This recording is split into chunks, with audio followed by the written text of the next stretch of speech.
Every big win starts long before game day. On any given Monday, we go where cameras don't.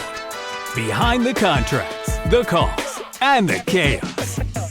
We'll road trip with scouts, visit iconic campuses, step inside replay booths, and walk up to the luxury suites.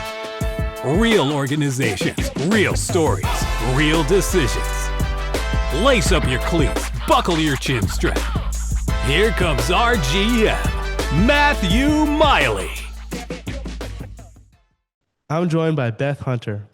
Beth has 22 years shaping the athlete, fan, and campus experience at one of the most storied universities in the country. She is the Senior Associate Athletics Director for Strategic Engagement and Event Management at Notre Dame. And she's a proud Providence College grad. Go Friars. Go Friars. Basketball shirt. You oversee the entire Notre Dame athletics guest experience. How does that feel? Oh, it's a blessing. We have some of the best fans in the nation, and they come from all around the country and internationally to join us, especially on campus for football, and they cheer for us online. We're fortunate to have such a wonderful broadcast partner in NBC that our guests that aren't able to come to campus are able to be there. So we look to execute a best-in-class experience across the board, which gives us also a home field advantage for our student athletes who are just outstanding. Yeah, definitely the best fans in college. So I've been on campus, more times than I can count for football games on Saturdays.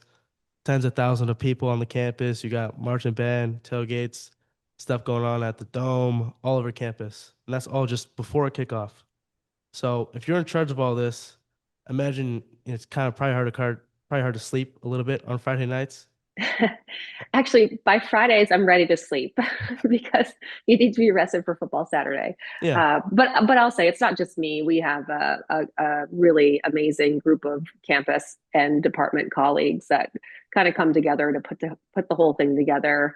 So it's an army. We have our weekly home football meetings actually on Zoom, and we just had our preseason meeting. We had over 140 participants, both campus partners, off-campus partners, people from our department. We all really come together because we know that's our bread and butter. But no, Fridays I sleep great. Sometimes I'll be at another event or a program on Friday evening, but you got to get ramped up for Saturday because it takes a lot out of you. Yeah. So what does the typical home football, Saturday weekend look like for you, and how do you keep the fans happy all day long? I don't know that I keep all of them happy all day long, but we certainly do our best. So we have either for this season, we've got either a 3:30 kickoff or a 7:30 kickoff. So, we'll get to the campus fairly early in the morning. And I have my own kind of personal run of show that I create that kind of keeps me on track for what I need to be looking at or staying on top of. I do a lot of walking around. A normal night game, I probably get about 40,000 steps on a game day. So we kind of never stop, right? I'm checking in on people, supporting my team, dealing with issues, documenting things. We take a lot of pictures. We have a kind of a WhatsApp group with about 30 or 40 people that we're constantly communicating throughout the game. So I go from, outside the stadium. Once gates open, I'm pretty much in venue the whole time, checking in on our premium spaces, going down and checking how things are down on the field with our event management team, walking around the concourse a lot, looking at concessions, restrooms, trash, like anything that might could either improve or kind of ruin the fan experience we're keeping track on. And then in terms of keeping our guests happy, we actually solicit feedback from our fans on a game-by-game basis through post-game survey. And we then create a dashboard that we look at as a group the Tuesday after every game to sort of analyze how we're doing and look at opportunities for improvement. Yeah. So do you and your team think of new experiences on a week-by-week basis, or do you guys kind of stick with what works and keep rolling with that? A little bit of both. I think we're always probably more annually looking at new experiences because you don't want to roll something out without having it be well thought through. But you got to be thinking new or you're going to get stuck, right? The landscape of college athletics is changing and people need a why to come to a venue and spend that much money to see a game. So a lot of what we do in season is enhance or address issues, but we're always looking at new. But generally, that's kind of happening in the off season and being implemented in the next year. Yeah, yeah. So this past December, I was lucky enough to go to the Indiana playoff game. It was a lot of fun. It was I pretty hope you wore your cold. parka. Yeah, Yeah. it was cold. Great atmosphere, a lot of fun, and obviously something brand new last year to college football. Hmm. Did that pose any unique challenges or opportunities for you Ooh, and your team? yes. There was so the it was a month since our last home game until we hosted the college football playoff.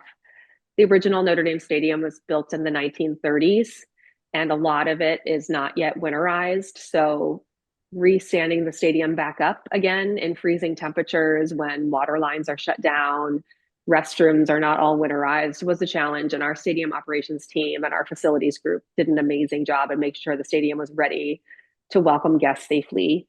Because of the cold temperatures, we also added some warming tents outside that were kind of within that fans could go and warm up.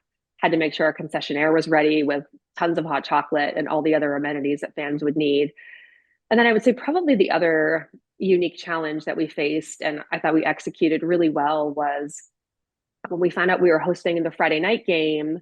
Um, that's a little bit of a different experience on campus because the university is open for business. So we had to work really closely with the university on ensuring that parking lots were going to be clear and enough time to open lots early enough for fans to come in and tailgate. So the university was a great partner in that regard. The other unique challenge was we weren't expecting college game day to pick us up for a Mhm. Friday afternoon experience on Library Quad. So that was kind of a first for us having college game day broadcast leading into the start of the game. It made it really interesting. It was a fantastic atmosphere, but things that we had never had to deal with, like the players walking from Mass right through college game day into the stadium. Just a lot of kind of new things for us. We've obviously had ESPN college game day several times on campus, but having their afternoon show leading right into kickoff was something that we had never done before. But we think it worked out well. And then they had their set on our sideline as well. So it was great, great exposure for Notre Dame, great for the brand, great for the student athletes. Obviously, the program did amazing things that season. Yeah, that was really amazing what they did that year. So, Notre Dame's brand is like really iconic. When you think of college football, Notre Dame is probably one of the first two or three programs that come to mind. And you guys have great stadium traditions like push-ups for every point scored. And other schools have their traditions, like Wisconsin has their jump around, Hmm. Michigan has their bright side, South Carolina has Sandstorm. They do that. Virginia Tech, Metallica, Sandman, Enter Sandman. So how do new traditions like that come to life? We try to be as organic as we can. You want fans to own the traditions, or you want it to be, kind of initiated from the team. You can't force a tradition, is what we've learned and what is definitely true. The other thing that I've definitely learned at Notre Dame is if something happens twice, it is becomes a tradition.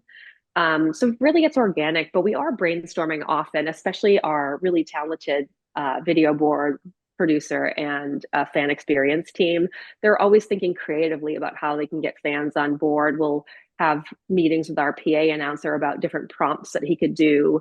And we try to see what fits and what resonates with the fans. And if something doesn't resonate with the fans, we just move on. And sometimes things resonate with the fans and they kind of pick up on it, embrace it, and sometimes they don't. So a little bit organic, a little bit we're thinking about things, and it's kind of a mix that comes together. Yeah, so for decades, Sergeant Tim McCarthy did the "May I please have your attention, please." Yeah, Yeah, may I please have your attention? And he'd make a joke, and the fans would, you yeah. know, laugh and go crazy and whatever. And he's since passed in 2020. Hmm. Has there been any conversation about bringing something like that back again to games?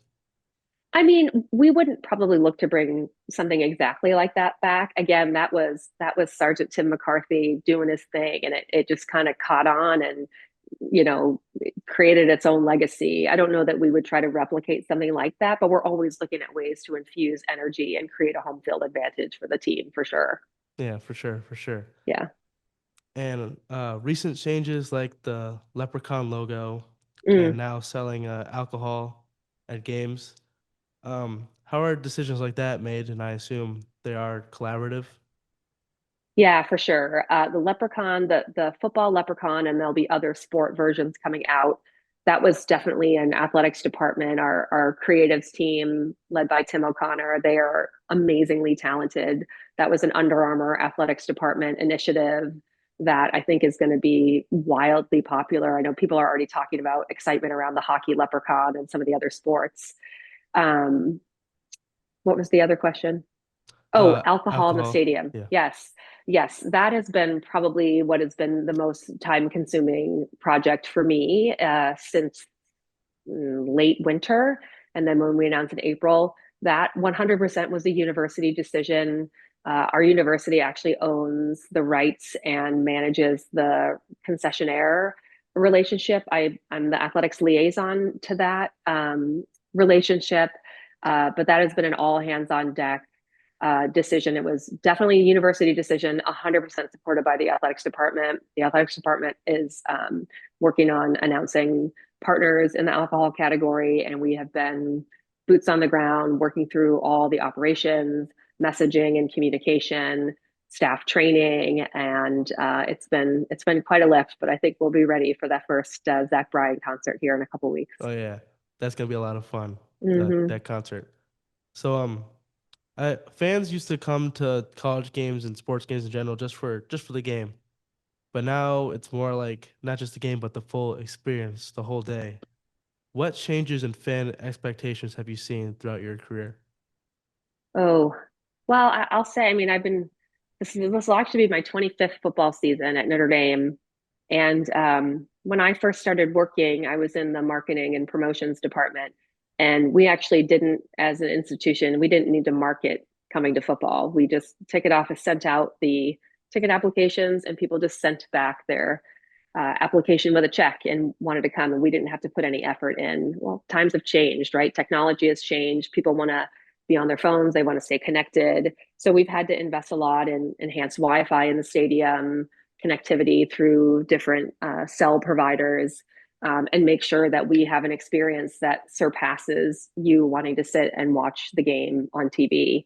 Um, People want to feel connected, and they don't want to have to wait in line or be uncomfortable. So everything that we do is couched around making people want to come to Notre Dame Stadium. And we do have a great marketing team that is very aggressive in campaigns and social strategies and push notifications and just different ways to continue to grow revenue and make sure we have sold out games.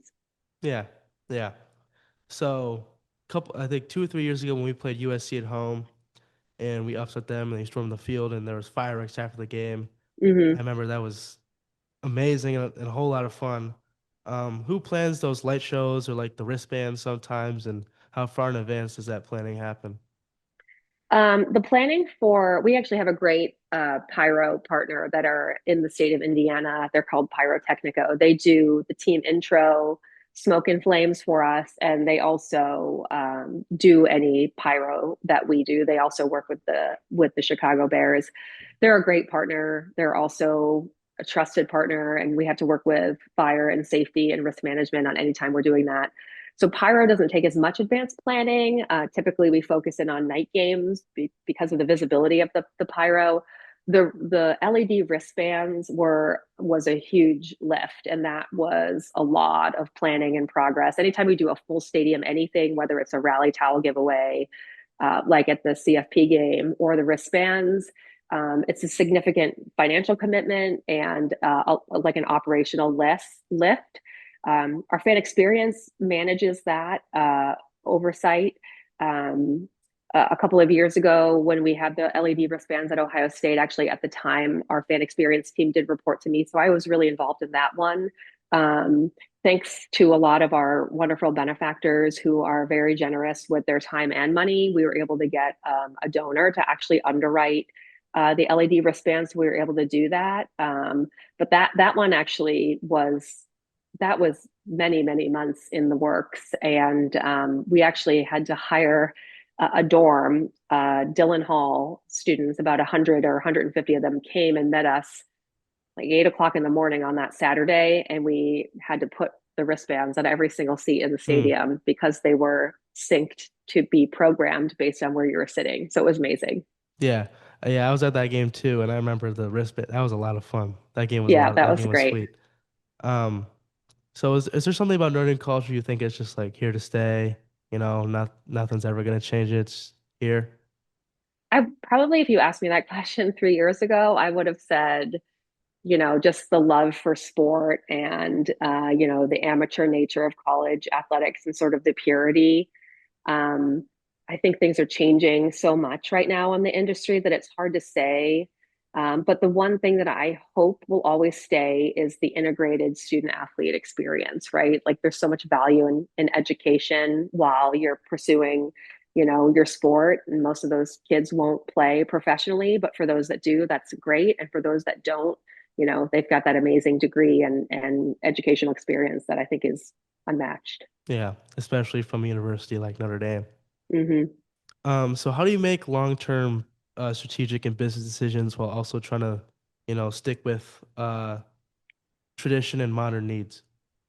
Yeah, I mean, we have a really talented and experienced leadership team in our department as well as in the university. So, everything always comes back to the university mission, that integrated student athlete experience, as well as the mission of our athletics department.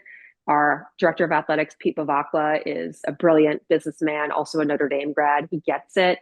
He's on the forefront of every conversation, whether it's with the college football playoff, conferences, of course, the Atlantic Coast Conference, and making sure Notre Dame is well positioned and that we never lose sight of who we are. And we'll always embrace that. Um, and our coaches embrace that, and they recruit student athletes who will embrace that. Right? Notre Dame is hard. We're not going to shy away from that. Notre Dame is integrated into the campus experience. We're not going to shy away from that. We're not going to change that. So I think for us, we stay grounded in the university's mission, and our mission is to educate and grow student athletes, and help them become champions, like in their sport, as a person, in their spiritual life, in their future professions. So I think we just kind of stay grounded to who we are. Yeah, yeah. And so I've read you put emphasis on staying and keeping relationships with former Notre Dame players and athletes across all sports. Why is that important to you and to Notre Dame? Yeah, our former student athletes, our monogram winners, are outstanding. I had the great pleasure of actually, uh, in one of my previous roles at Notre Dame, serving as the executive director of the Monogram Club. And the Notre Dame network is incredible, and the amount of former student athletes who are willing and want to give back to the university with their time, with their money, with their talents is so impressive. And that's the legacy that we've built upon, and I think those are individuals that we want our student athletes to model themselves after, to connect with, to help them grow. And there's just a lot of memories, that connection and want to come back and support Notre Dame is so important, and we want to make sure that all of our former student athletes feel comfortable coming back, and they're welcomed coming back, and they know that they're a valued resource and asset. This year, actually celebrating the 50th anniversary of women's athletics at Notre Dame. It's called Cheer Her Name, and that's been a huge effort led by two of my colleagues in the department. And I think we'll have close to 750 folks coming back for the Purdue football weekend, for like a whole slate of activities and just celebration, and that's what just makes you feel so special. Yeah, yeah. So how did you first get into the sports marketing and administration world? Was there any key early opportunities? Were there a lot of challenges and like turning points, or Yeah, so was I yeah, kind of literally fell into it.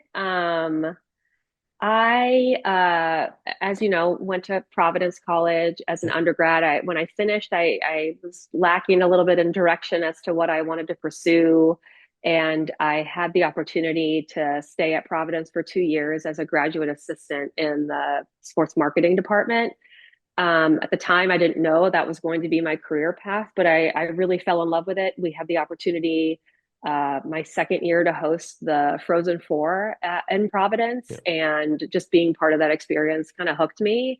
And from there, I just really applied to pretty much every opportunity that I saw anywhere on the NCAA website.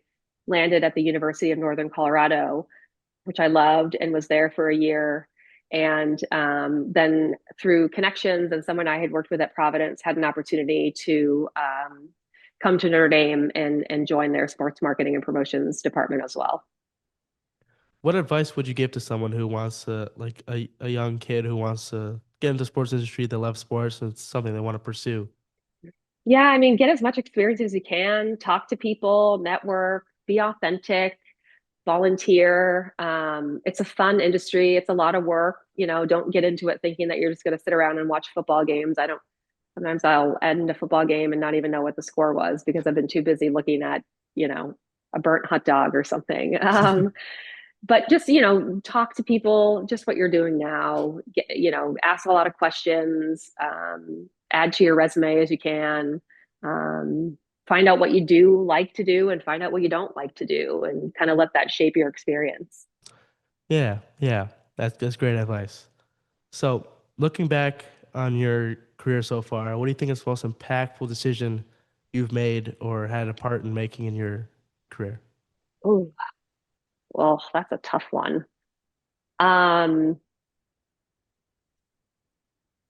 I would say probably one of the biggest changes that I had the opportunity to lead was when we changed the um, structure of the Monogram Club, which used to be a dues-based organization, and kind of pivoted the whole organization and had them come together with our annual giving and our athletics advancement so that it moved from paying dues that funded the Monogram Club to contributing donations from Monogram winners to support the Rockney Athletics Fund, which directly supports our sports programs. And that has made a huge impact to our department and to the student athlete experience.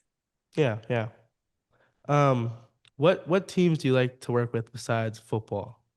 Oh, I got to give a shout out to my men's soccer program. I've Oh, yeah. I've been the sport administrator for men's soccer since 2009. And so I've worked really closely with them. I actually was spoke to the team tonight, was at practice later this afternoon. But we've had a great run. I've been on several road trips with them, several foreign tours.